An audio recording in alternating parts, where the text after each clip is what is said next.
ዜሮ ቤተሰቦች እንደምንቆያችሁ እግዚአብሔር ይመስገን። በምሕረቱ ችሎት የጎበኘን የቅዱሳን አምላክ ስሙ የተባረከና የተመሰገነ ይሁን። ለዛሬ አሜን።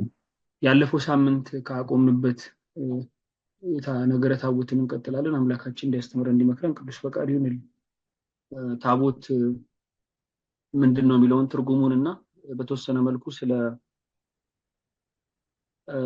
መነሻ የሚሆኑ ከታቦት ጋር ለመማማር ብሉይ ኪዳንና አዲስ ኪዳን መካከል ስላሉት አንድነቶች ለመመልከት ሞክረን ነበረ። የዛሬ ሳምንት ካቆምንበት ለመቀጠል ያህል ከአት ቤተክርስቲያናት የግብጽ ቤተክርስቲያን እንዲሁም ሌሎች ቤተክርስቲያናት ምን አይነት አላቸው የሚለውን ነው። እዚህ ጋርም የተወሰነ መነሻ ሰጥቼ ነው ማለት ኢዝሊ እናንተም ማግኘት የምትችሉት ስለሆነ ማለት ነውና መነሻ ሐሳብ ሰጣለሁ። የህንድ ቤተክርስቲያን ጨምሮ ሶሪያ ቤተክርስቲያን እንዲሁም የግብጽ ቤተክርስቲያን ሁሉም የሚጠቀሙት አልታር ቦርድ አላቸው ወይም የመሰዊያ ጽላት የሚሉት አላቸው።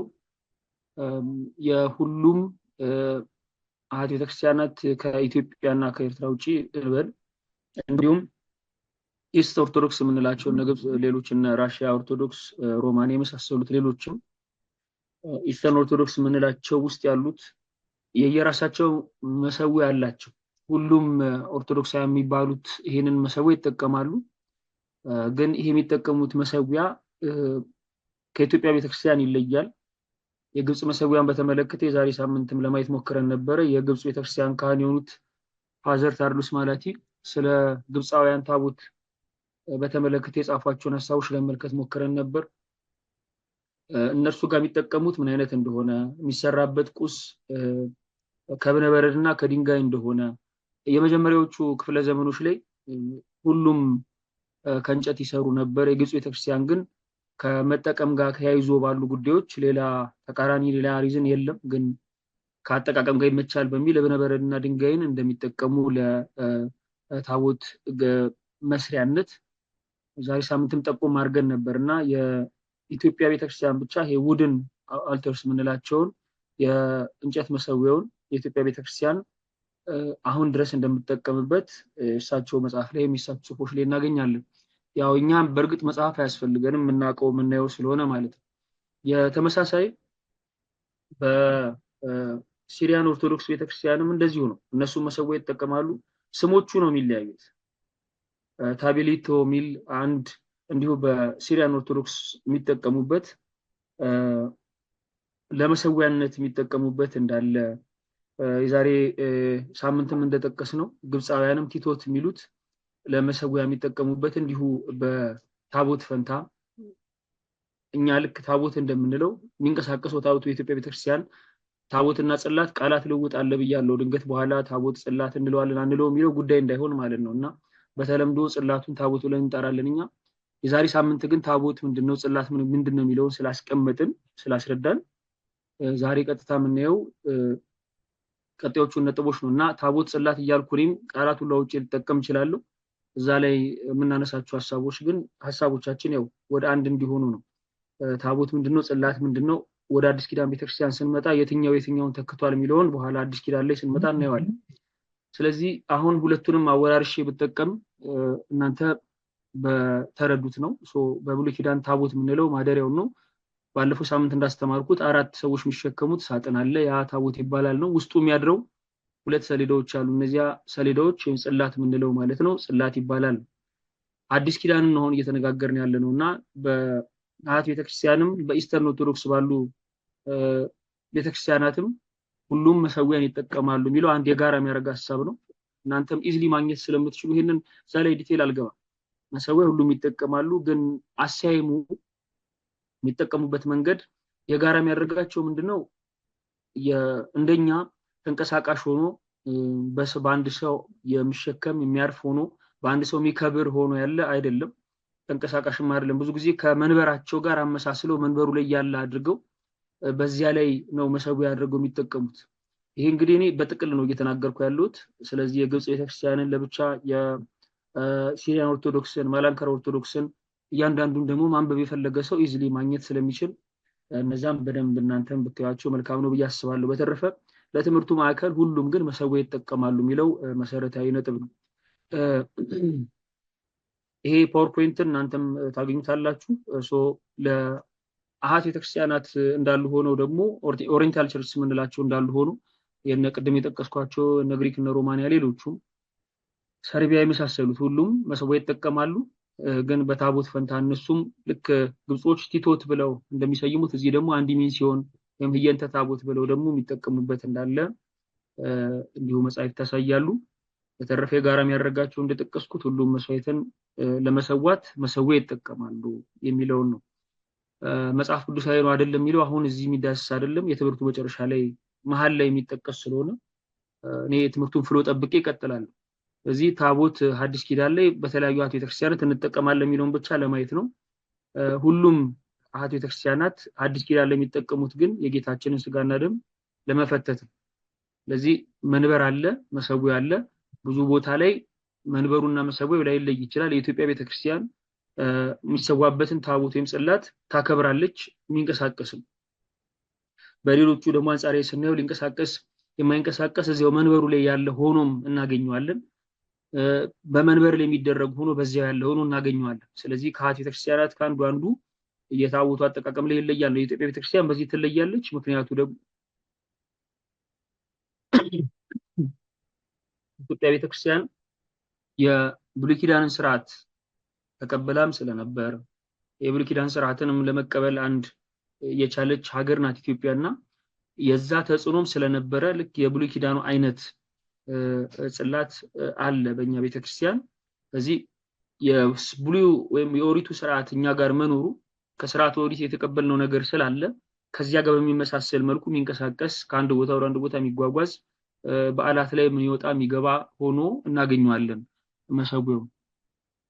ስለዚህ የቀረውን ንባብ ግን ለእናንተ ተዋለሁ። አሁንም ደግሜ አሃት ቤተክርስቲያን ጋር ያለው ኢንተረስትድ የሆነ ሰው ማንበብ ይችላል። በሌላው ነገረ ታቦትን ስናነሳ ያው ቤዚክ ሆኖ የሚነሳው ነጥብ ምንድነው ታቦት አሁን አዲስ ኪዳን ላይ ምንድነው ያለው አገልግሎት፣ ብሉይ ኪዳን ላይ ምንድነው የሚለውን ሳምንትም ትንሽ ለመጥቀስ ሞክረናል። ዛሬ ከዚህ ጀምረን ትምህርቱን እንጀምራለን። ብሉይ ኪዳን ላይ የታቦት አገልግሎት ሳምንት ጠቅሰናል፣ ግን የተወሰኑትን አሁን ላንሳ። የጽላቱ ማደሪያ ነው አንደኛ። ኦሪት ዘጸአት ምዕራፍ 25 ላይ እግዚአብሔር ለሙሴ ሲያዘው እኔም ሰጥህን ምስክር በታቦት ውስጥ አኑረዋለህ ይለዋልና ይሄንን ሐሳብ በማን እናገኘዋለን? በሙሴ ታሪክ ላይ እናገኘዋለን። የሲና ተራራ ላይ ወጣ፣ በእግዚአብሔር ጣት የተጻፈባቸው እነዚያን ጽላት ተቀበለ። ከዚያም እነዚያ ጽላቶች በታቦት ውስጥ የሚያድሩ የሚኖሩ ናቸው። ስለዚህ አንደኛው የታቦት አገልግሎት ብሉይ ኪዳን ላይ የጽላቱ ማደሪያ ነው። ሁለተኛ እግዚአብሔር ራሱን ለሰዎች የሚገልጥበት ቦታ ነው።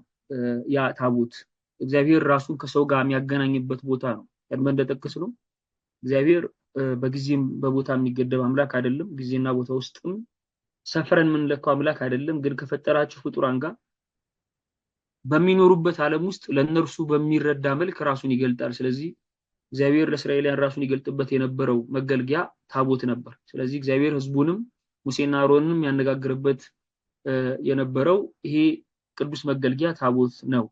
ይሄ ሁለተኛው አገልግሎት ነው። ሶስተኛው እስራኤል በብሉይ ኪዳን ብዙ ፈተናዎች ይመጡባቸው ነበር። እግዚአብሔር ይህን ፈተና የሚያሳልፍበት አንዱ መገልገያ ደግሞ ታቦት ነበር። መጽሐፈ ኢያሱ ላይ ከሙሴም በኋላ ኢያሱ ህዝቡን ዮርዳኖስን ያሻገረው የእግዚአብሔርን ታቦት ከፊት አድርጎ ነበር። እንዲህም ይሆናል የምድርን ሁሉ ጌታ ታቦት የተሸከሙ ካህናት እግር ጫማ በዮርዳኖስ ውስጥ ሲቆም ከላይ የሚወርደው ዮርዳኖስ ይቋረጣል ብሎ ያንን ሐሳብ እግዚአብሔር ነገረው። ያን ኢያሱ ይዞ አደረገ።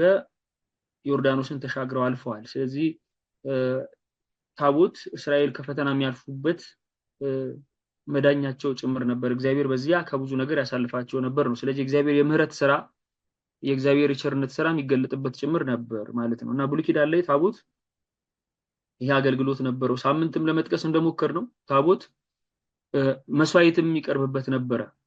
ሳምንት እንዳስረዳሁት የእግዚአብሔር ታቦት እግዚአብሔር ለሙሴ የሰጠው ታቦት ማለት ነው። የቃል ኪዳኑ ታቦት የምንለው እግዚአብሔር ከሰው ጋር ያለውን ግንኙነት አንድ በጸሎት ሁለት በመስዋዕት አድርጎታልና መስዋዕቱ የሚቀርበውም በዚህ ነበር። ስለዚህ በዚህ ታቦት ላይ የደም መስዋዕት ይሰዋ ነበር። እንዲሁ በአዲስ ኪዳን ያለው ታቦት ላይ የሚለውን በኋላ እንመጣበታለን። ስለዚህ ብሉይ ኪዳን ላይ የእንስሳት መስዋዕት ይሰዋበት ነበር ነው። ብሉይ ኪዳን ላይ መስዋዕት ማሳረግ እግዚአብሔር ከሰው ጋር የሚገለጥበት የሚነጋገርበት ይሄ በዚህ የሚካተት ነው። እውነት ለመናገር ያው እግዚአብሔር የሚነጋገርበት ሲባል በብዙ ዳይሜንሽን ነው የምናየው፣ በአንድ ነገር ብቻ አይደለም። እግዚአብሔር ቁጣም ሲኖር መልእክት የሚያስተላልፍበት ነው፣ በረከትም ሲኖር በጎ መልእክት የሚያስተላልፍበት ነው። ከዚያ ደግሞ አልፎ መስዋዕትም ኖሮ መስዋዕቱ ወደ እርሱ የሚቀርብበትም ነው እና እግዚአብሔርና ሰው መካከል ያለው ግንኙነት በዚህ ቅዱስ መገልገያ ላይ ይገለጥ ነበር ነው። ሁለቱ ነጥቦች የጽላቱ ማደሪያና ከፊት ለፊታቸው ያለው ፈተና የሚያልፉበት የቅዱስ መገልገያ ነው ያለው እንዳለ ሆኖ ማለት ነው። ይሄ በብሉይ ኪዳን ያለው ታቦት ነው። እነዚህ ስለ መግለጫዎች እናንተም ጎግል አድርጋችሁ የምታገኟቸው ነው። ቆይቷል፣ ይሄንን ፓወርፖይንት ካዘጋጀሁት ብዙ ዓመት አልፏልና ሌሎችም መመልከት ትችላላችሁ። የዕጣን መስዋዕት ይቀርብ ነበር፣ የእንስሳት መስዋዕት የሚቀርብ ነበር ነው።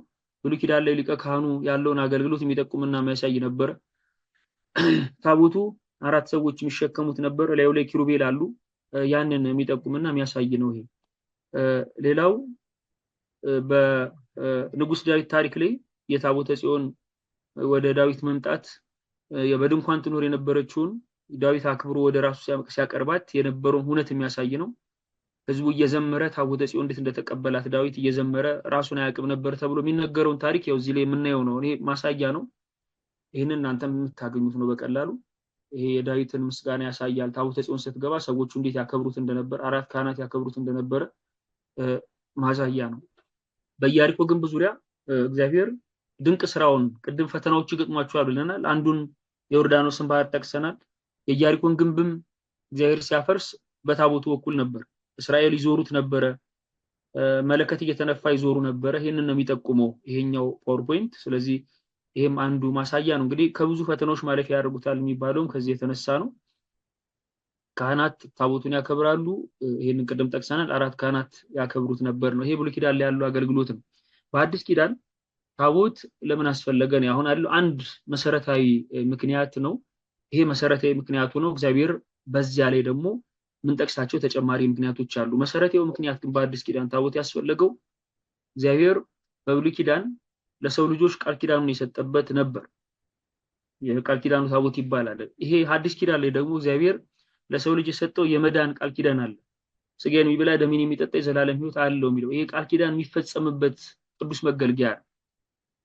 ስለዚህ ትልቁ የታቦት አገልግሎት በአዲስ ኪዳን የክርስቶስ ስጋና ደም የሚፈተትበት ነው። የክርስቶስ ስጋና ደም ለሚያምኑት የሚሰጥበት ነው። ስለዚህ ይሄንን የከበረ የአምላክ ስጋና ደም በብሉይ ኪዳን ተራ እንስሳት ደም መስዋዕት ሆኖ ሲቀርብ ለዚያ ደም መቅረቢያ ይሆን ዘንድ እግዚአብሔር የተመረጠ መገልገያ ታቦትን ሰጠ ለአንድ መስዋዕት ማቅረቢያ። አዲስ ኪዳን ላይ ደግሞ ኦርቶዶክሳዊ ቤተክርስቲያን በብሉይ በእንስሳት ላለው ደም እግዚአብሔር መስዋዕትን ለመቀበል ይሄን ቅዱስ መገልገያ ከሰጠ፣ አዲስ ኪዳን ላይ ደግሞ የሩቅ ብስ የተራሰው ደም ያይደለ መለኮት የተዋህዶ ነፍስ የተለየ ክርስቶስ ስጋ ክርስቶስ ደም ይሄንን ቅዱስ ቤተክርስቲያን ከብሉዩ ከፍ ባለ የራሱ የተለየ በማንኛውም ቦታ በማንኛውም ጠረጴዛ በማንኛውም ስፍራ እንዳይቀርብ። ምክንያቱም የክርስቶስ ደም ከፍጡራን ደም የሚወዳደርም አይደለም። የክርስቶስ ስጋ ከፍጡራን ደም ስጋ የሚወዳደርም አይደለም። ስለዚህ የተለየ መሰዊያ ያስፈልገዋል። ስለዚህ ለዚህ መሰዊያ የአዲስ ኪዳኑ መሰዊያ አስፈለገ። ለዚህ መሰዊያ የአዲስ ኪዳኑ መሰዊያ ወይም ቅዱስ ታቦት አስፈለገ ማለት ነው። ስለዚህ ትልቁ ምክንያት ይሄ ነው። የአዲስ ኪዳን ታቦት ለምን አስፈለገ ለሚለው ለዚህ ክርስቶስ ስጋና ደም እንዲሰዋበት ብለን መልሳለን። ይሄ አሁን የጠቀስኩት ነው። እንግዲህ አይ ቲንክ የተረዳችሁኝ ይመስለኛል። በግ ስለ ሰው ልጆች ኃጢአት መስዋዕት አድርጎ ይቀርብ ነበር ብሉይ ኪዳን ላይ የቀደመው ዘመን ላይ የቀደመው ኪዳን ላይ። በአዲሱ ኪዳን ደግሞ ትንቢተ ኢሳይያስ ምዕራፍ 53 ላይ እንደተገለጸው ራሱን ዝም እንደሚል በግ ሸላቾቹ ፊት ዝም እንደሚል በግ ተብሎ የተነገረለት የማይናገር በግ የተባለ ክርስቶስ የሚሰዋበት ነው ይሄና ይሄ መስዋዕት ከብሉዩ መስዋዕት የሚወዳደርም አይደለም። ሲጀመር የአዲስ ኪዳን የክርስቶስን ደምና ስጋ ከቀደሙ ከእንስሳት ስጋና ደም ጋር የሚያነጻጽርም ሰው የለም። ይሄን ማሰብ ራሱ በጣም ከባድ ነው። ምክንያቱም የፍጡራንን ደም ከፈጣሪ ጋር ማገናኘት ማነጻጸር በራሱ ቦታውም አይደለም። የበለ ኮምፓሪዝንም አይመችምና አዲስ ኪዳን ላይ ያለው መሰዊያ ከብሉይ ኪዳን መሰዊያ በእውነት የከበረ ነው፣ የተለየ ነው።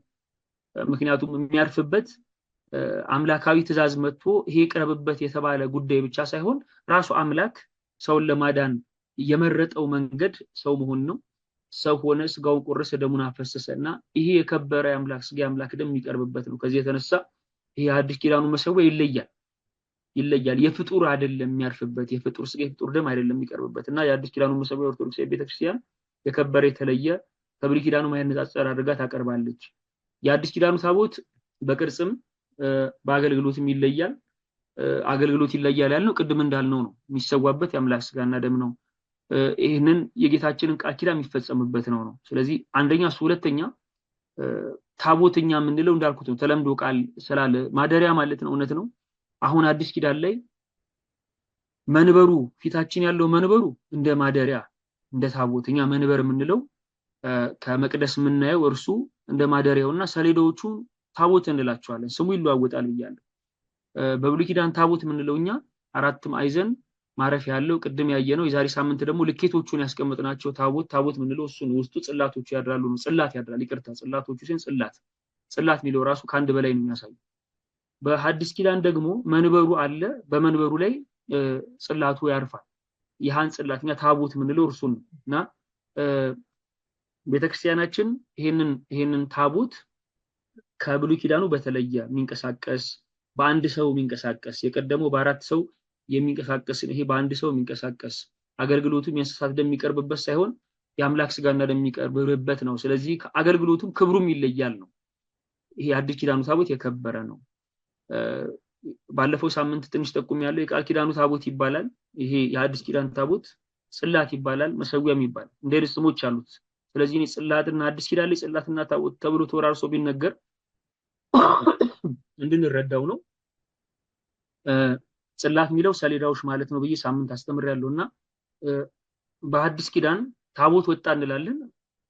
ሊትራሊ የሚወጣው ጽላት ነው። ታቦት የምንለው ግን የእግዚአብሔር ማደሪያ ስለሆነ ማደሪያ የሚለው ትርጉም ስላለ አያጣላም።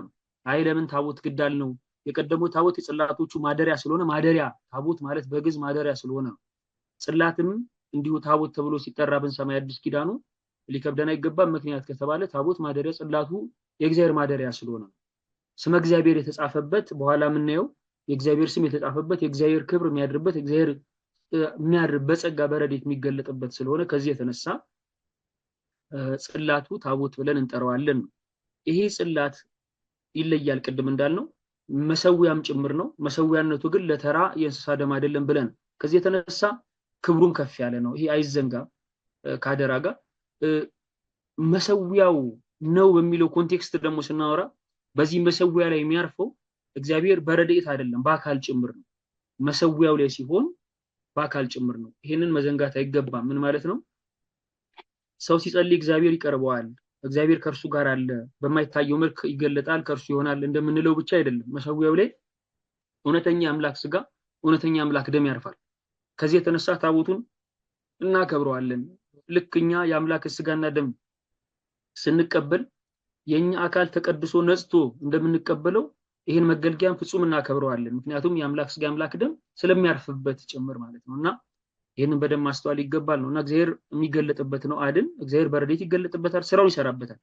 ከሱ በበለጠ መልክ ደግሞ ስጋው ደሙ የሚያርፍበት ጭምር ነውና መሰዊያም ተብሎ ይጠራል ነው። የቃል ኪዳኑ ታቦት ይባላል። ጽላት መሰዊያ ተብሎም ሊጠራ ይችላል። ይሄንን ከታች ያለውን ጠቅሼዋለሁ። የብሉይ ኪዳን ታቦት ቅድም እንዳልኩት ታቦት ውስጥ ጽላቱ ያድራል በየጠቀስኩት ነው። ከቅርጽ አንፃር የተነገረውን ማለት ነው። በአዲስ ኪዳን ሲመጣ ታቦቱ መንበሩ ነው። ጽላቱ በመንበሩ ላይ ያድራል። ከዛ በበዓሉ ወጥቶ የሚባርከን ጽላት የምንለው ወይም ጽሌ በአንድ ሲሆን ጽሌ ይባላል። ሰሌዳ በብዙ ሲሆን ደግሞ ጽላት የምንለው ማለት ነው። ስለዚህ ይሄንን ስም አጠቃቀም በዚህ በአዲስ ኪዳን ላይ ያው እንጠቀመዋለን ነው። የጋራ የሚያደርገው የብሉይ ኪዳኑም የአዲስ ኪዳኑም የቃል ኪዳኑ ታቦት ይባላል። አጋጣሚ አልተማርነውም ግን ሳምንት አንድ ጥያቄ ይጠይቃል ነበርና ይሄ ፓወርፖይንቱ ላይ ያው ኋላ ያለ ትምህርት ስለነበር ነው። ግን ሳምንት መልሰነው ነበር። ሌላው ይሄንን አብራርቻለሁ። አሁን ባለፈው ችግር ያለው አልመሰለኝም። የቃል ኪዳኑ ታቦት የሚባለው ለምንድን ነው የብሉይ የሚባልበት ምክንያት አንስተናል። እግዚአብሔር ከእስራኤል ጋር ያደረገው ቃል ኪዳን የተነሳ የቃል ኪዳን ታቦት ይባላል። የአዲስ ኪዳኑ የቃል ኪዳን ታቦት ለምን እንደሚባልም ቅድም ጠቅሻለሁ። ጌታችን ለዓለም የሰጠው ቃል ኪዳን አለ፣ የማይታበል ቃል ኪዳን ፈቃድ ሱባኤ ገብቶ ፈቃድ የማይጠይቅበት ጉልበትና ብርታት ስጠኝ ይባላል እንጂ ሱባኤ ገብቶ ሌላ አዲሽናል የፈጣሪ መገለጥ የማይጠበቅበት አንድ ትልቅ ስጦታ አለን ለኛ ለሁላችን የክርስቶስ ስጋና ደም ሱባኤ ገብተን ልቀበሉ ምናምን ተብሎ የሚጠየቅበት አይደለም። እንደዚህ አይነት አካሄድም ካለ ቤዚካሊ ትክክልም አይደለም። ሰው ክርስቶስ ስጋና ደምን ሲበላ ሲጠጣ አበርታኝ፣ አብቃኝ፣ አንጻኝ፣ ቀድሰኝ ይላል እንጂ እንደ አዲስ ፐርሚሽን የሚጠየቅበት ለዓለም የተሰጠ ነው። እንኳን ለኛ አህዛብም አምነው ቢመጡ ለነሱም የተፈቀደ ነው። ነገር ግን ለዚያ የነጻው የተቀደስኩ እንደሆነ አብቃኝ ብሎ መለመን ግን ይገባል። በተረፈ የሆነ ምልክት እስካይ ድረስ ይያሉ የሚጠየቅ ጉዳይ አይደለም። ይሄ በጋር የተሰጡ ነገሮች በጋር እንፈጽማቸው ናቸው። ብዙ ሰው ራእይና ህልመኛ ሆኖ አወዳደቁ ማያምረው ለዚህ የተሰጠን በጋር የተሰጠን ነገር ፐርሰናል ፐርሚሽን የሚጠይቅ ሰው አለና ይሄ በጋር ለሁላችን የተሰጠ አደራ ነው። የማንፈጽመው ሁላችንም ነን። ደግሞ በጣም የሚገርመውና ለሁሉ የተሰጠ አደራ ነው። ይሄ አደራ ይሄ ቃል ኪዳን እውነት ነው። በቃ ስጋውን የበላ ደሙን ይጠጣ የዘላለም ሕይወት አለ። ይሄ ፍጹም ቃል ኪዳን ነው። ይሄ ፍጹም የሆነው ቃል ኪዳን ደግሞ የሚፈጸመው በዚህ በአዲስ ኪዳኑ መሰዊያ ላይ ነው። ከዚህ የተነሳ ቃል ኪዳኑ ታቦት ይባላል ማለት ነው። ይሄንን በደንብ ማስተዋል ይገባል። ሌላው ብሉይ ኪዳንና አዲስ ኪዳን ታቦት መካከል ያለው ልዩነት አንደኛው መሰረታዊ ነጥብ የብሉይ ኪዳኑ ጽላት ላይ 10ቱ ቃላት ለተጽፋ በአጻቢሁ ለእግዚአብሔር ሁሉ ፍጥረት በአጻቢሁ ለእግዚአብሔር ሁሉ ፍጥረት ቅዱስ ያሬድ ይላል። የፍጥረታትን ሁሉ የፈጠረ በእርሱ ጣቶች የተጻፉ 10ቱ ቃላት ይላል። ይሄ የብሉይ ኪዳኑ ታቦት ነው። 10ቱ ትእዛዛት ምንላቸው የተጻፉበት ነው። የአዲስ ኪዳኑ ደግሞ ጽላቱ ከዚህ ይለያል።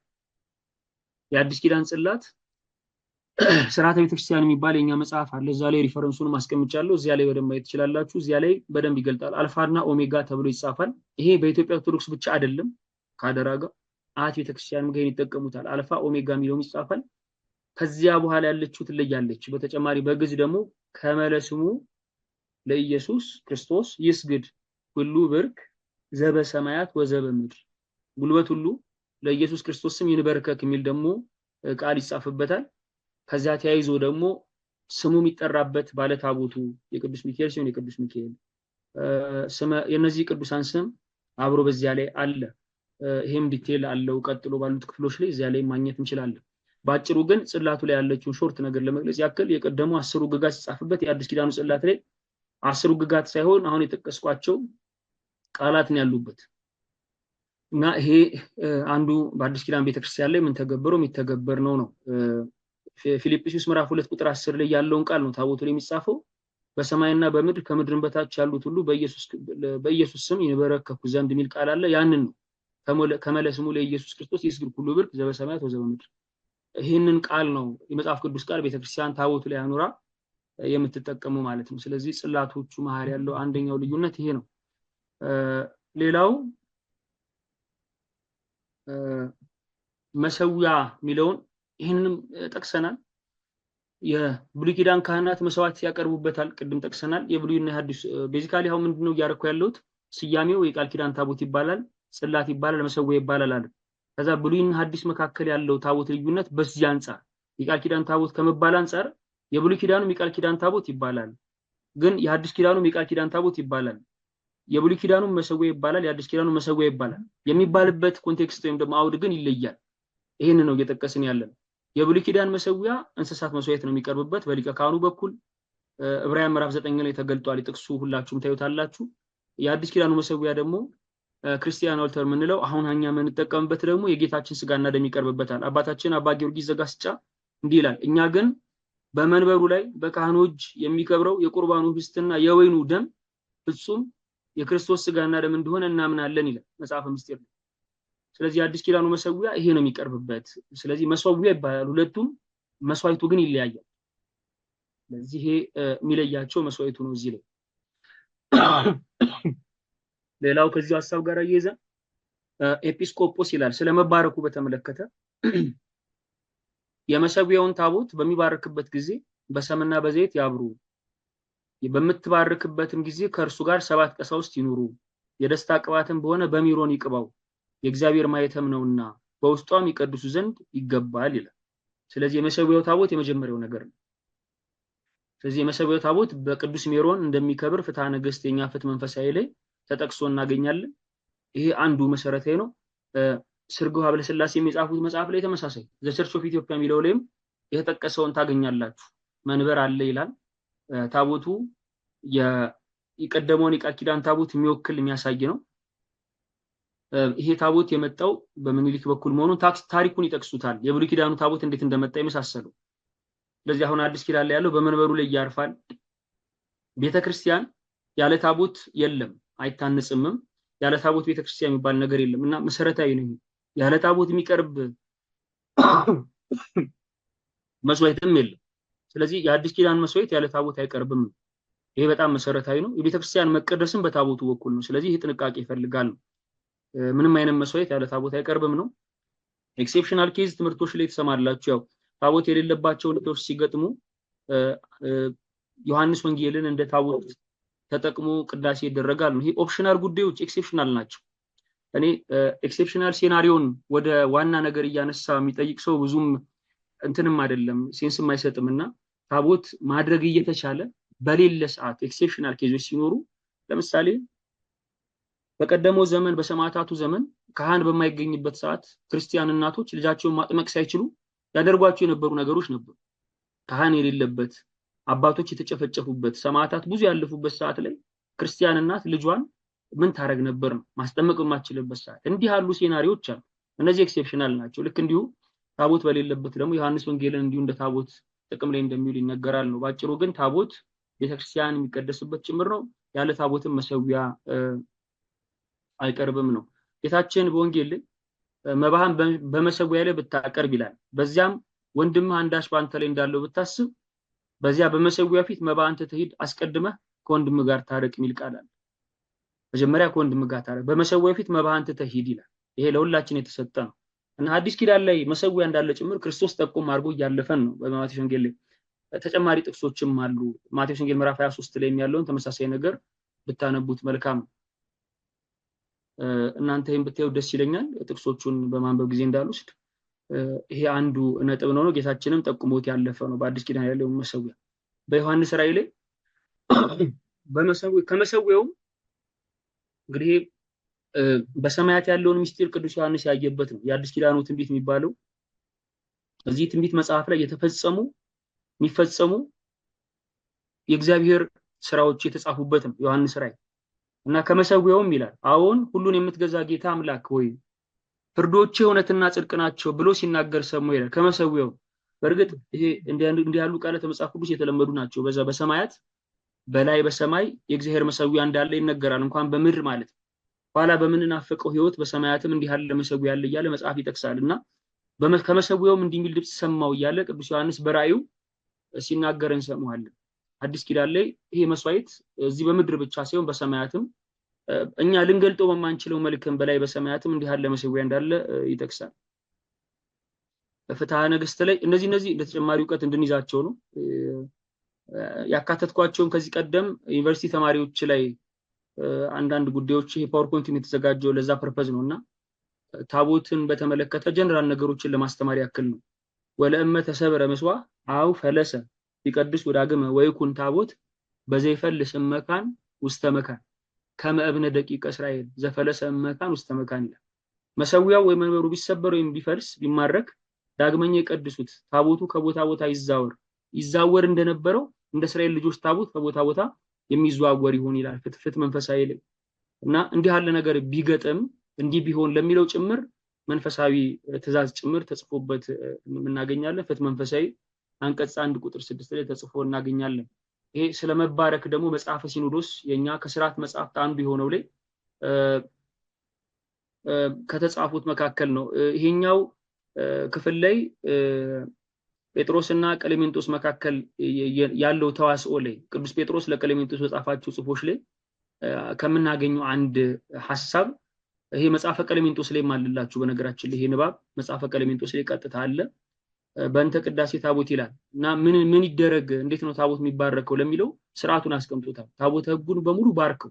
እንግዲህ መጽሐፈ ቀሌሜንጦስ ማለት ቅዱስ ጴጥሮስ ሐዋርያ ለቀሌሜንጦስ ያስተማራቸው ትምህርቶች የተነገራቸውን ትምህርቶች በጠቅላላ የተጻፉበት ነውና ወቀድስ ኩሎ ታቦተ ሕግ ወህተም ወማይተም እግዚአብሔር ታቦተ ሕጉን በሙሉ ባርከው በእግዚአብሔር ማይተም ይሄውን በደስታ ቅባት በቀባሜሮን አትም ትእዛዝ ነው።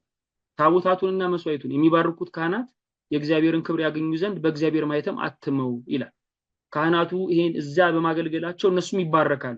እነሱ እንዲባረኩ ግን በሚባረክበት መባረኪያ በቅዱስ ሜሮን ባርከው ቀድመህ ብሎ ይናገራልና ይሄ የሐዲስ ኪዳን እንግዲህ ሐዋርያት እንኳን ቀጥሎ ላሉት አበው የጻፏቸው ያስተማሯቸውን ትምህርቶች እንዲህ ባለ መልክ እናያለን። አዲስ ኪዳን ላይ ታቦቱ እንዲህ ባለ መልክ እንዲቀደስ እንዲባረክም በአባቶቻችን የተጻፈ ነው።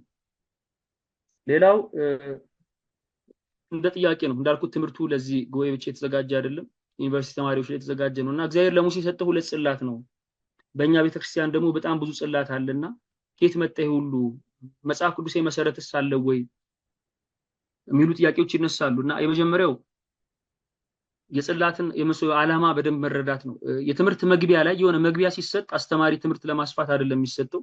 ሁላችን እንደምናውቀው ኦርቶዶክስ ቤተክርስቲያን ላብሶ የሆነ እንግዲህ እኔ እንደማውቀው የሆነ መግቢያ ሲሰጥ ያ መግቢያ ለእንትን የሆነ ጉዳይ ለማሙያ ምናምን አይደለም። ያ ከሆነ ዓለማዊ የሆነ ኢንትሮዳክተሪ ከሆነ ሪሰርች አይለይም። ስለዚህ ከፊት የሰጠናቸው መግቢያዎች ላይ ትልቁ የጽላቱ ዓላማ መስዋዕተ እግዚአብሔር እንዲቀርብ ነው፣ ወይም መስዋዕተ የአዲስ ኪዳን መስዋዕት እንዲቀርብበት ነው። በመጀመሪያ ጽላት የሚለውን ሐሳብ የጠነሰሰው እግዚአብሔር ነው፣ ሰው አይደለም። የዛሬ ሳምንት ሳስተምር ብሉይንም የሰጠን አዲሱንም የሰጠን እግዚአብሔር ነው። የመጀመሪያውን ጽላት ስናስብ እግዚአብሔርን ነው የምናስበው። የዛሬውንም መስዋዕት መሰዊያ ስናስብ እግዚአብሔርን ነው የምናስበው። በመጀመሪያ የዛሬ ሳምንት ስንማር እግዚአብሔር ወይም ለአዳም አዳምን ሲፈጥር ከአዳም በኋላ ባሉ አበው ከውድቀት በኋላ እግዚአብሔር መንገድ ማሳያ የሚሆኑ ነገሮችን ሲሰጣቸው በሕገ ልቦናም በሉት ከዚያም በኋላ የተጻፈ ነገር ለሙሴም ሲሰጠው በዚያ ውስጥ ትልቁ ዓላማ ሰውና እግዚአብሔርን አንድ ማድረግ ብሉይ ኪዳን ላይ ከአዳም ጀምሮ ባለ አዳምን ሕይወት አንብባችሁት እግዚአብሔርና አዳም መካከል ያለው ተዋስኦን ብታዩት ንግግር ምንም ሌላ ሚስጥር የለውም። በቃ ለአዳምና እግዚአብሔር ያወሩ የተነጋገሯቸውን ነገሮች ብታነቧቸው አንድ ነገር ነው የምታገኙት። እግዚአብሔርና አዳም መካከል ያለ አንድነት እንዲጠበቅ እግዚአብሔር የሰጠውን ትእዛዝ ሐሳብ ብትሰሙት በሙሉ እግዚአብሔርና ሰው መሃል እግዚአብሔርና አዳም መሃል አንድነት እንዳይጎድል ጭምር ነው። ይሄ አንድነት እንዲጠበቅ ነውና ይሄ ጽላት ለሙሴም ሲሰጥ ሰውና እግዚአብሔር መካከል ያለው አንድነት እንዲጠበቅ ነውና በሲና ተራራ እግዚአብሔር ለሙሴ ጽላትን ሰጠ። ሁለቱን ምስክር ጽላት ተቀበለ። ሙሴ ወረደ። የተሰጠው በእግዚአብሔር ነው። ከዚያ ግን ሲወርድ እስራኤል አምልኮ ላይ ነበሩ። በጣም ማርዘም ስላልፈለኩኝ ነው።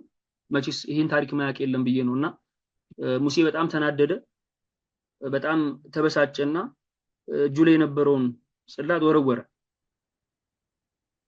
እና ጣዖቱ ተሰበረ። የላይም ጣዖት ሰርተው ነበር ያመልኩ የነበረው። እግዚአብሔር ወዲያው ሙሴን ተናገረው። እግዚአብሔርም ሙሴን አለው በቃ ተሰብሯል ብሎ አልተወም። እግዚአብሔር 2 የድንጋይ ጽላት እንደ ፊተኞቹ አድርገህ ጥረብ አለ። በሰበርሃቸው በፊተኞቹ ጽላት የነበሩትን ቃሎች እጽፍባቸዋለሁ አለ። እኔ እጽፋለሁ አለ። በእግዚአብሔር ጣት ይጻፋል ድጋሚ። ስለዚህ ሙሴ ቀድሞ ያለ ጠራቢ ራሱ እግዚአብሔር ነበር ጽላቱን የሰጠው። ኋላ ግን ከተሰበረ በኋላ እግዚአብሔር አዘጋጁን ሰው አደረገው። እንዲህ ያለ ልማድ አለው እግዚአብሔር። አንደኛውን ስራ ራሱ ይሰራና አደራውን ለሌላ አካል ለሁለተኛ አካል ሲሰጥ እንመለከተዋለን። ዛሬ ሳምንት ሳስተምር የኤርትራን ባህር የሚከፍል እግዚአብሔር ነው፣ ግን በበትር መምታቱን ግን ለሙሴ ሲሰጠው እናየዋለን። የሙሴ በበትር መምታት ክሪቲካል ነው፣ ወሳኝ ነው። ስለዚህ እግዚአብሔር የሙሴን እጅ ፈለገ። ይሄንን የሚሰጠው ደልጌት የሚያደርገው ግን እግዚአብሔር ነው። ይሄ መረሳት የለበትም። እዚህም ጋር ስንመጣ ሰውን የሚቀርጽ አደረገው። የድንጋዩን ጽላት ሰው እንዲያዘጋጅ አደረገ እግዚአብሔር ፈቅዶ። በተረፈ ማንጠራጠረው አንድ እውነት አለ። ጽላት የሚለውን ሐሳብ የሰው ልጅ ሊነው ሳይመጣ ጽላትን ወዶ ፈቅዶ የሰጠ እግዚአብሔር ነው። ስለዚህ አሁንም ወዶ ፈቅዶ አዲስ ጽላት ሊሰጠው ይችላል። ግን ሙሴን ደግሞ አዘጋጅ አለ። ይሄ አንድ ጥቆማ አለውና የሰው ልጅ ይሄን አደራ ተቀብሏል። ከዚህም በኋላ ኦሪት ዘጸአት ምዕራፍ 37 ላይ ባስልኤልም ከግራር እንጨት ታቦቱን ሰራ የሚል ቃል ታገኛላችሁ። እንዲህ ያሉ ቃላት በመጽሐፍ ቅዱስ ላይ ያሉ እግዚአብሔር ወረውረው ሲናን በደመና የጋረደ አምላክ፣ ኋላም ደግሞ ለእስራኤል መና ከሰማይ ያወረደ አምላክ ጽላቱ ሲወረወር ጽላቱ እንዳይሰበር ማድረግ ይችላል። ግን ዝምታን የመረጠው እግዚአብሔር ስለማይችል አይደል። ሊያስተላልፍ የፈለገው ሊነግር የፈለገው መልእክትም አለ። ስለዚህ የመጀመሪያውን ሰርቶ ሰጠን፣ ሁለተኛውን ግን የሰው ልጅ እንዲሰራ አደረገ። ስለዚህ የጽላት መቅረጽ ስራውን ለሰው ልጅ ሰጠ እግዚአብሔር በተዘዋዋሪ ነው እና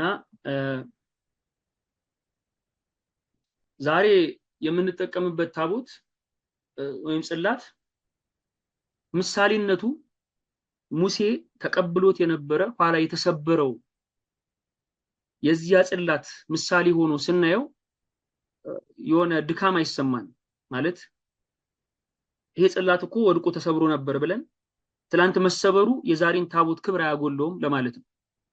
ስለዚህ ዛሬ የምንጠቀምበት ታቦት የቀደመው ስለሰበረ የሚጎል ወይ የሚጎድል ዝቅ የሚል ክብር የለው። ይሄ አይገናኝም ጭራሽ እና እግዚአብሔር ምን አለ? ሰው ይቀርጸው አለ፣ ከዚያን ይጽፍበታል አለ። እውነትም ሰው ቀርጸው እግዚአብሔር ጻፈበት። ስለዚህ እስራኤል ተአምር ሲደረግላቸው የነበረው በዚህኛው ታቦት ነው። ተሰብሮ ሰው ቀርጾት እግዚአብሔር ጻፈበት በዚያ ታቦት ነው ህይወታቸውን ሲመሩ የነበረው፣ መንገዳቸውን ሲያቀኑ የነበረው፣ መስዋዕቱ የሚቀርብ የነበረው በዚያ ላይ ነው። ስለዚህ የቀደመው ጽላት መሰበሩ እንደ ድካም ታይቶ ያሁኑን ጽላት ክብር ያጎለውም ለማለት ነው። መላከ ብርሃን አድማሱ ጀንበሬ በጣም ደስ የሚል ነጥብ ያነሳሉ። ሰው ሟች መሆኑ የእግዚአብሔር ማደሪያ ከመሆን አላገደውም ማለት እኛ ሟች መሆናችን የእግዚአብሔር ማደሪያ ከመሆን አልከለከለም። ሟችነት እንደ ደካማ ነገር ተቆጥሮ ማለት ነው። የሙሴ ጽላት መሰበርም የታቦቱን ክብር አያጎሉም ወይም የጽላቱን ክብር አይቀንሰው። ምክንያቱም እዚያ ውስጥ ያለ የእግዚአብሔር ዝምታ ራሱ ትልቅ ትምህርት ስለሆነ ማለት ነው። ዝምታው በራሱ ትልቅ ትምህርት ስለሆነ ይሄንን በደንብ ማስተዋል ይገባል ነው። ካለት ላይ ውሃን የሚያፈልቅ አምላክ የተወረወረን ጽላት በእውነት ማስቆምስ መያዝ ከበደው ቢባል ይደንቃል። ደመናት ውሃ እንዳይሰጡም የሚያደርግ አምላክ ውሃ እንዲሰጡም እንዳይሰጡም የሚያደርግ አምላክ የተወረወረን ነገር መገደብ ከበደው ቢባል በእውነት ይከብዳል እና ይሄንን በደንብ ማስተዋል ይገባል ነው። አዲስ ኪዳን ላይ ታቦት የምንጠቀመው ለምንድን ነው? የበዛበትን ምክንያት ልናነሳ ነው። ሰው እንዲቀርጸው ሆኗል ታቦት። እንግዲህ ሰው እንዲቀርጸው እግዚአብሔር ፈቅዷል። አዲስ ኪዳን ላይ በጣም በቁጥር በዛ። እግዚአብሔር የሰጠን አንድ ነው። ለምን በዛ ነው? በዛ ወቅት እስራኤል ይጠቀሙበት ነበር። በአዲስ ኪዳን ግን ክርስቶስ ስጋውና ደሙን የሰጠው ለአንድ ህዝብ አይደለም፣ ለአንድ ነገድ፣ ለአንድ አካባቢ ሰው አይደለም፣ ለዓለም ነው የሰጠው። ስለዚህ በዓለም ሁሉ ሐዋርያት ግሬት ሚሽን የሚባለው እየዞሩ ያጠምቃሉ፣ ያስተምራሉ፣ ያጠምቃሉ፣ ደቀ መዛሙርት ያደርጋሉ። ሰው ከተጠመቀ ደቀ መዝሙር ከሆነ የአምላክ ስጋና ደም ያስፈልገዋል። ስለዚህ የአምላክ ስጋና ደም ለዓለም የተሰጠ አደራ።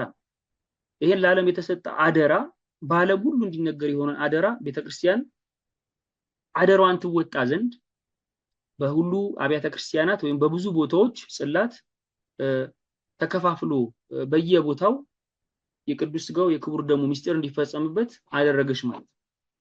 አንዳንድ የታቦተ ጽዮን ታሪክ ጸሐፊያን እንደሚነግሩት ታቦተ ጽዮንን ለመደበቅ ተደርጎ አይደለም የሚታሰበው። ያው ይሄ ታሪክ ጸሐፊ በራሱ ብዙ የሚያስባቸው ኮንተምፕሌት የሚያደርጋቸው የሚያሰላስላቸው ነገሮች አሉ። የታቦተ ጽዮን ፍለጋ ታሪክ ላይ አይ ለመደበቅ ብለው ኢትዮጵያን ጽላቱን ያበዙት ተብሎ ብንሰማ ብዙም ሊገርመን አይገባም። የሐዲስ ኪዳኑን ታቦት ጥቅም እናቀው እኛ ስለሆነን ማለት ነው። እኛ ጉዳያችን ያንን ታቦት መደበቅ ብቻ እንዳይደለ ይታወቃልና ትልቁ ዓላማ ትልቁ ስራ የጌታን ስጋና ደም የከበረ መገልገያ የከበረ መሰዊያ ያሻል። ስለዚህ ያንን መስዋዕት ማቅረቢያ እንጂ ሌላ ምስጢር ኖሮት አይደለም ነው። ይሄንን በደንብ ማስተዋል ይገባል ነው። ስለዚህ ታሪክ ጸሐፊያን እንደ አይነት ጥቆማዎች ግምቶች ቢሰጡም የሚደንቅ አይደለም ነው። ይሄንን በደንብ ማስተዋል ይገባል። ስለዚህ አምላካችን ጥምቀትን ለዓለም ሁሉ ሰጠ፣ በዓለም ሁሉ ዙሩ ደቀ መዛሙርት ያድርጓቸዋል። ይሄ ከተፈጸመ በኋላ ሰው ራሱን ከእግዚአብሔር ጋር አንድ የሚያደርግበት ቅድም ጠቅሻለሁ። ሰው ትልቁ የእግዚአብሔር ዓላማ ሆነም ሰውና እርሱ አንድ እንዲሆኑ ነው ብያለሁ። ስለዚህ እኛ ከእርሱ ጋር አንድ የምንሆንበት አንዱ ምስጢር ደግሞ ቅዱስ ቁርባን ነው።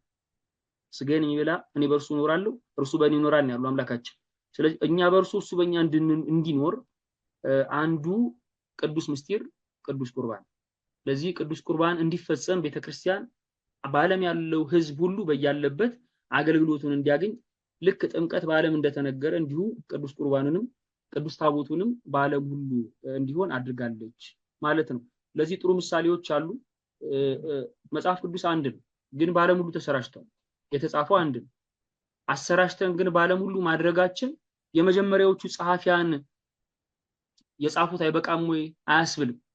ምክንያቱም ይሄ ቃል በዓለም ሁሉ እንዲሰጥ አደራ ስለነበር ይሄም ቅዱስ ቃል አንዱ በዚህ ቅዱስ መጽሐፍ ውስጥ የተጻፈው ደግሞ የክርስቶስ ሥጋና ደም ነው። ይሄ ምስጢር እንዲፈጸም እንዲሁ ታቦት ብዙ እንዲሆን አስፈልጓል ማለት ነው። ይሄ አንዱ ማሳያ ነው። የሉቃስ ወንጌል ቤዚካሊ የተጻፈው ለቴዎፍሎስ ስለተባለ ሰው ነው። ግን ይሄንን እናንተም ታነቡታላችሁ። ሉቃስ ወንጌል ምዕራፍ 1ን ገልጣችሁ ታነቡት ጻፍኩልህ ነው የሚለው ሉቃስ፣ ቅዱስ ሉቃስ ለአንተ ጻፍኩልህ ለቴዎፍሎስ ነው የተጻፈው። ግን እኛ ይሄው ዛሬ እየተጠቀምነው ነው ክርስቲያኖች ሁላችንም ማለት ነው። ከዓለም ዳር እስከ ዳር ቅዱስ ሉቃስ እናነበዋለን፣ የኛ ብለን እናነበዋለን። የአምላክን ስራ እናገኝበታለን። ስለ ክርስቶስ ልደት፣ ስለመወለዱ፣ ስለመሳሰለው እንማርበታለን። ስለ እርገቱ እንማርበታለን። ይሄ በጣም ስፔሻል የሆነ መጽሐፍ ስለሆነ እና ተመልከቱ አሁን ሌሎች ማያትቷቸውን ድንቅ ነገሮች አትቷል ቅዱስ ሉቃስ በወንጌል። ለቴዎፍሎስ ብቻ ነው የተጻፈው ብለን ገድበን አልያዝነው። ለቴዎፍሎስ ቢሰጥም ቅሉ ግን ሁላችን ተጠቅመንበታል ነው እና አንድ አደራ ለአንድ አካል ሲሰጥ ለዚያ ብቻ ሆነ ማለት እንዳይደለም ማሳያ እንዲሆን ነው። ስለዚህ ጽላት አንድ ብቻ ተደርጎ ለሙሴ ቢሰጥም ቅሉ አንድ ብቻ ማለት ደግሞ በቁጥር አንድ ማለት አይደለም። አንዴ የተሰጠ ቢሆንም በዓለም ሁሉ መዳረሱ ከዚህ የተነሳ ነው። ትልቁ ጉዳይ የአዲስ ኪዳን የታቦት ዓላማ ምንድነው የሚለው መረዳት ነው። የታቦቱ ዓላማ መስዋዕትን ማቅረብ ከሆነ መስዋዕቱን ሁሉ ሊያገኝ ይገባል። ቦታ አላደረሰንም፣ ጊዜው አልበቃንም የሚሉ ምክንያቶች እንዳይመጡም በየቦታው ይሄ ምስጢር እንዲፈጸም ጽላቱ ሊበዛ ችሏል ማለት ነው። ሌላው ነጥብ እዚህ ጋር አለላችሁ፣ ያው የምታዩት ነው። መድኃኒት ቤት የሚበዛው መድኃኒት የሚያስፈልጋቸው ሲበዙ ነው። መድኃኒት ቤት የሚበዛው መድኃኒት የሚያስፈልገው ስለሚበዛ ነው። መድኃኒት የሚያስፈልገው ከሌለ መድኃኒት ቤት ምንም አይሰራም ነው። በየቦታው ይሄ የሚደረግበት ምክንያት ቅዱስ መድኃኒት የሆነው ለህይወታችን ዛሬ ላለው ብቻ ሳይሆን ነገ ከሞት በኋላም ላለው ህያውነት ምክንያት የሆነው የጌታችን ሥጋና ደም እንድናገኝ ይሄ ደግሞ መስዋዕት እንዲቀርብበት ቅዱሱ መሰዊያ ያስፈልጋል። ከዚህ የተነሳ በዓለም ሁሉ በስቷል ሰፍቷል ማለት ነው። ስለዚህ አንድ ሲሆን እንደምን ብዙ ሆነ የሚለው ይሄ አንዱ ማሳያ ነው። ይሄንን በኋላ ማንሳት እንችላለን። አሁን ጠቅሾለፍ ግን ይሄን ጥቅስ እንጠቀማለን ሌላም ቦታ ላይ ከፀሐይ መውጫ እስከ መግቢያዋ ድረስ ይላል ትንቢተ ሚልኪያስ ላይ። ሚልኪያስ አይደለም ሚልኪያስ ላይ ስሜ በአሕዛብ ዘንድ ታላቅ ይሆናልና በየስፍራውም ለስሜ ዕጣን ያጥናሉ፣ ንጹህ ቁርባንም ያቀርባሉ። ስሜ በአሕዛብ ዘንድ ታላቅ ይሆናልና ይላል የሰራዊት ጌታ እግዚአብሔር ይላል። የእግዚአብሔር ስም ለተወሰነ ህዝብ ተሰጥቶ የሚነገር ብቻ አይደለም፣ በህዝብ ሁሉ ዘንድ እስከ ዓለም ዳርቻ ከዚህም እስከዚህ በአሕዛብ የሚለው ቃል ሁለት ስለሚታይ ማለት ነውና በአሕዛብ ሁሉ ዘንድ ታላቅ ይሆናል። ስለዚህ ከዳር ዳር ይቀርባል ነውና በየስፍራውም ለስሜ ዕጣን ያጥናሉ፣ ንጹህ ቁርባንም ያቀርባሉ ይላል። በየስፍራው አንድ ቦታ አይደለም። ስለዚህ የአምላክ ሥጋና ደም በዓለም ሁሉ ይሰዋል፣ ይፈተታል። ምዕመናንም ይህን ተቀብለው መድኃኒትን ያገኛሉ። ምክንያቱም ያለዚህ ሥጋ ያለዚህ ደም መድኃኒት ስለሌለ ህይወት ስለሌለ ማለት ነው። ስለዚህ ይሄንን ቤተክርስቲያን ተረድታ ብዙ ጽላቶች ብዙ ታቦቶች አሉ ማለት እንችላለን። ከዚህ የተነሳ ነው ማለት ነው። ሌላው በቅዱሳን ስም ታቦት ለምን ይቀረጻል ነው ሌላው ነጥብ። ለምንድን ነው ታቦት በቅዱሳን ስም የሚቀረጸው? እሱን ነጥብ እናያለን። ይሄ የእግዚአብሔር ቃል ኪዳን ነው። ቤዚካሊ ታቦቱ የትኛውም ቅዱስ ይሰየምበት ይጠራበት ታቦቱ ላይ ያለው ስም እግዚአብሔር መሆኑ መዘንጋት የለበትም ነው። ስም አምላክ አለ። ከዚያ ታቦቱ በአንድ ቅዱስ ስም ይሰየማል። በሁሉም ቅዱሳን የተሰየሙ ታቦታት ላይ ግን የማይረሳ የአምላክ ስም አለ። ይሄም አልፋ ኦሜጋ የሚለው ስም እግዚአብሔር ስም አምላክ አለ። ይሄ መዘንጋት የለበትም። ስለዚህ በሁሉም ቅዱስ የተሰየመው ታቦት ማደሪያነቱ ለእግዚአብሔር ነው። ይሄ መረሳት የለበትም።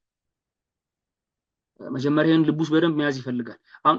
ምንድነው እኔ ፍራቻዬ ትንሽ ሰው ህሊና ውስጥ ጥያቄ ይዘና በጥያቄ ውስጥ ብቻ ይሽከረከራል። ልክ እንደ ቪሸስ ሰርክል ማለት ነው። መልሱ እኮ አለ እኮ መልሱ እየተነገረ እንዳልተነገረ የሚሆንበት ጊዜ አለ። አሁን ከሌላ ሃይማኖት የመጡ ልጆችንም በአገልግሎት ስታገኙ እንትን ይሆናል አንድ ቦታ ላይ ጥያቄው ላይ ሰዎች ስለሚሆኑ ማለት ነው። እና በሁሉም ቅዱስ ተሰየመ፣ አዳሪነቱ ማደሪያነቱ ግን ለእግዚአብሔር ነው። ምንም የሚለይ ነገር የለም። በቅዱስ ሚካኤልም ቢሰየም የሚያድርበት እግዚአብሔር ነው። በቅዱስ ገብርኤል ቢሰየም የሚያድርበት እግዚአብሔር ነው። አሁን ለምን ይሰየማል የሚለውን ነው የምናየው። ቤተክርስቲያንና ታቦትን በቅዱሳን ስም ትሰይማለች። ቤተክርስቲያን ህንፃ ቤተክርስቲያኑን ታቦቱን በቅዱሳን ስም ትሰይማለች። ይሄም ትንቢተ ኢሳይያስ ላይ ይሄው በጣም ብዙ ጊዜ የሚጠቀሰው ይሄን ጥቅስ እርግጠኛ ነኝ ሁሉም ሰው የሸመደደው ይመስለኛል። በቤቴና በቅጥሬ ውስጥ ከወንዶችና ከሴቶች ልጆች ይልቅ መታሰቢያና ስም ሰጣቸዋለሁ ይላል። ይሄ ሁላችሁ የምታውቁት ነው። የማይጠፋ የዘላለም ስም ሰጣቸዋለሁ ይላል። በምንድን የት ነው የምትሰጣቸው ስንል በቤቴና በቅጥሬ ውስጥ። እግዚአብሔር ኢንክሎዝድ የሆነ የተገደበ በሰማይ ያለ የሆነ የተገደበ ቦታ የለውም፣ በሁሉ ያለ ነው። በምድር ላይ ግን በሰው ዓለም እኛ ቴምፖራል ነን፣ ታይምና ስፔስ ውስጥ ነው ያለነው። ስለዚህ እግዚአብሔር ራሱን በእኛ ዓለም ውስጥ ከቶ ከኛ ጋር ግንኙነት ያደርጋል። ስለዚህ በቤቱ በቅጥሩ ውስጥ ከወንዶች ከሴቶች ይልቅ ራሳቸውን ለእግዚአብሔር የቀደሱ እሱን የመሰሉ ቅዱሳን አሉ። ለነዚህ ራሳቸውን ለለዩ ለእርሱ ራሳቸውን ላቀረቡ ራሳቸውን ለለዩ አንድ ትልቅ ውለታ ውሎላቸዋል፣ ቃል ኪዳን ሰጥቷቸዋል። ይህም በሱ ቤትና ቅጥር ውስጥ መታሰቢያ የሚሆን ስም እና ደግሞ ማይጠፋ ነው። ይሄ ስም የዘላለም ስም ይሰጣቸው። የእግዚአብሔር ቤት የት ነው ስንል ቤተክርስቲያን ናት። የእግዚአብሔር ማደሪያው ቤቱ ማን ነው ስንል ታቦቱ። ስለዚህ በታቦቱ በቤተክርስቲያኑ ላይ እግዚአብሔር የማይጠፋ የዘላለም ስም ለቅዱሳን ሰጥቷቸዋል። ስለዚህ ይሄ የማይጠፋ ልዩ የሆነ መታሰቢያና ስም ለቅዱሳን ተሰጥቷቸዋል። ተረፈ ማደሪያነቱ ግን ለእግዚአብሔር ነው። ቅዱሳኑን ግን ምን ያህል እንዳከበራቸው እናያለን።